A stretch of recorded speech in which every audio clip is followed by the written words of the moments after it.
এমন একটা রাজনৈতিক দল এবার আমাদের প্রধান বিরোধী দলের ক্ষেত্রে এসছে যারা সরকারের আনুকূল্য পেয়েছে, পৃষ্ঠপোষকতা পেয়েছে, প্রশ্রয় পেয়েছে অন্তর্বর্তীকালীন সরকারের, কিন্তু তাদের সেই রাজনৈতিক যোগ্যতা আসলেই অনেক অনেক প্রশ্নের মুখোমুখি তাদেরকেই ফেলবে এবং আমরা আগামীতে সেগুলো হয়তো আরো স্পষ্ট হব।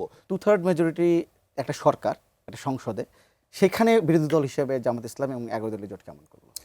দেখুন, আমি রাজ্জাকি ভাইয়ের সঙ্গে একটু দ্বিমত পোষণ করবো এই জায়গায়। দ্বিমত না, আমি যুক্ত করতে চাই যে যেই পরিস্থিতি মব সন্ত্রাসী অন্তর্বর্তীকালীন সরকার করেছিল জাতীয় ঐক্যমত্য কমিশনের নামে, সেই যে একটা মানে দুরভিসন্ধি সাম্প্রদায়িক শক্তিকে এই দেশে প্রতিষ্ঠিত করবার, সেই দুরভিসন্ধি থেকে জাতিকে উদ্ধার করেছে আসলে এই 2/3 মেজরিটি।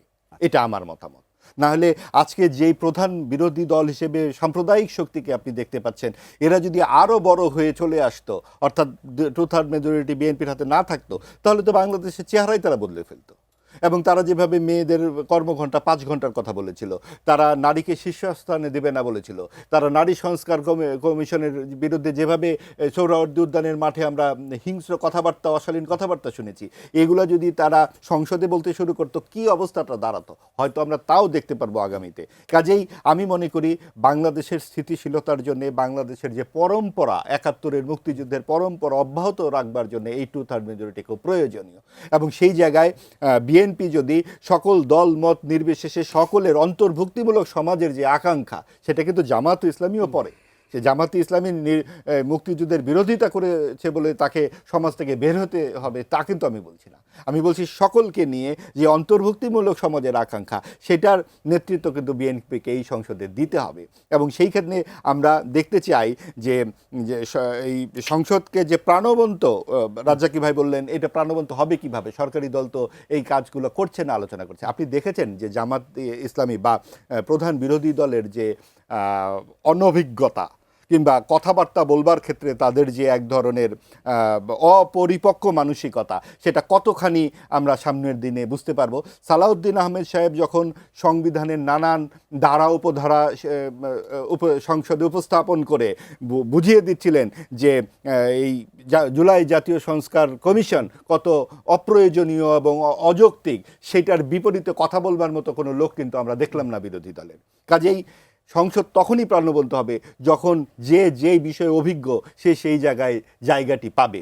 আমরা এবার পেয়েছি একদল বিরোধী দলের কর্মী যারা আসলে ঠিক রাজনীতির মাঠে কতখানি সক্রিয় আমরা জানতাম না। এমন একটা রাজনৈতিক দল এবার আমাদের প্রধান বিরোধী দলের ক্ষেত্রে এসছে যারা সরকারের আনুকূল্য পেয়েছে, পৃষ্ঠপোষকতা পেয়েছে, প্রশ্রয় পেয়েছে অন্তর্বর্তীকালীন সরকারের, কিন্তু তাদের সেই রাজনৈতিক যোগ্যতা আসলেই অনেক অনেক প্রশ্নের মুখোমুখি তাদেরকেই ফেলবে এবং আমরা আগামীতে সেগুলো হয়তো আরও স্পষ্ট হব।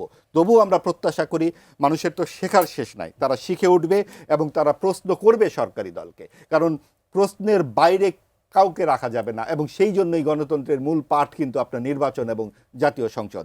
আমরা আগামীতে যেটা দেখতে চাই, যে জুলাই সংস্কার কমিশন নিয়ে বিএনপি যেভাবে কথা বলছে, সেইটার উত্তর যাতে বিরোধী দলের পক্ষ থেকে দেওয়া হয়। সেখানে কিন্তু আবেগ বা বললে হবে অমুক মারা গেছে, তমুক আহত, তমুকের চোখ নাই, তমুকের এই চোখ নাই, আহত, নিহত, এই শব্দ কিন্তু আমরা 71 সাল থেকে এই পর্যন্ত প্রত্যেকটা আন্দোলন সংগ্রামে মানুষ মারা গেছে। 15ই আগস্ট 1975 সালে মানুষ মারা গেছে এবং খুবই দুঃখজনকভাবে মারা গেছে। প্রত্যেকটা মৃত্যুই দুঃখজনক, কিন্তু আপনাকে আইনি কাঠামোর মধ্যে তো থাকতে হবে। আপনি যেই গণভোট এখানে হয়েছে, এটা তো গণতামাশা হয়েছে।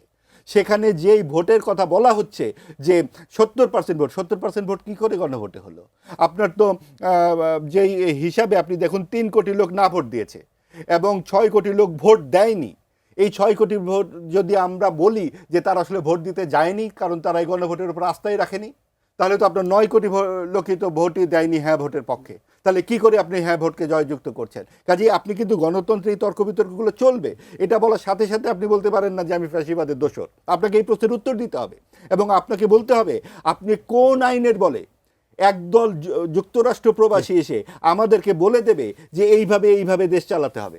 দেশ চালাতে হবে আমাদের মতো করেই, এবং সেখানে আওয়ামী লীগ ও বিএনপি এই দুটো বড় দলকে শিকল দিয়ে বেঁধে রাখার জন্য জুলাই সংস্কার নানান রকম কায়দা কানুন করবার চেষ্টা করা হয়েছে। আমাদের সংশোধিত যথেষ্ট এখানে বিল পাস করার জন্য, সেখানে আবার সংস্কার কমিশন কেন লাগবে?